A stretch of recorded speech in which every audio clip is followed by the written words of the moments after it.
Hi everybody, it's Susan Padgett from the Change Guru. Hope you are very cozy wherever you are in the world today. Today I want to talk to you about identity. One of the things that happens to us when we get to midlife is we often think about who are we? Why are we here? What's our point in the world? And some of this is instigated by maybe we're thinking about a relationship. Who am I if I'm not a wife or a partner? Or we're thinking about our kids growing up, or we're thinking about whether we're going to have kids or not, and we're thinking like, who am I if I'm not a mother? Or it comes down to our career. Who am I if I am not this job? So we have all these coats that we wear that it's kind of like our identity. And who are we if we're not this identity? So these are the kind of the big questions that we tend to ask ourselves right now as we consider these really top issues in our life. So what I'd like to invite you to do is to consider the idea of not having to label yourself at all.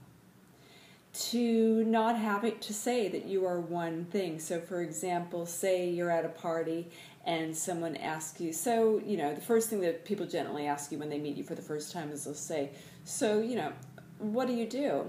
And you can just say, I do a lot of things, versus saying your job, or versus, a lot of times someone in the past I've asked people what they do, and women will just say, I'm just a stay-at-home mom.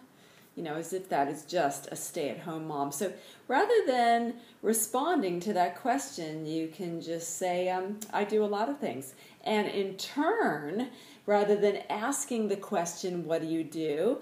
What I'll do is in a social situation with someone I just meet, rather than asking them to label themselves, I'll just ask them a simple question like, so what did you do today? Or did you have a good day today? Or did you have a good week? It's a way of easing into who the person is, not to the coat that they're wearing, not the label that they're wearing. What I'm finding out now about midlife is that the labels were so many different things, that the label that we tend to give ourselves is actually just only a small thing about what we really, really are. And sometimes we get so caught up in the idea of what this label is that it limits us.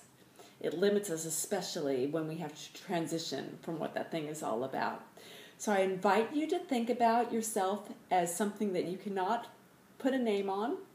And also, in turn, it's important that when you are talking to other people, you also assume that they also don't have a label. Cool, eh? All right, so think about it. Just try this coat on that has many coats, many colors, many threads. You do not have to be one thing. Thanks so much for listening. If you like these videos, subscribe to my YouTube channel at youtube.com/SusanPadgettTV, or come on over to my Facebook page at Facebook/thechangeguru.net. Thanks so much, and I look forward to seeing you next time. Bye for now.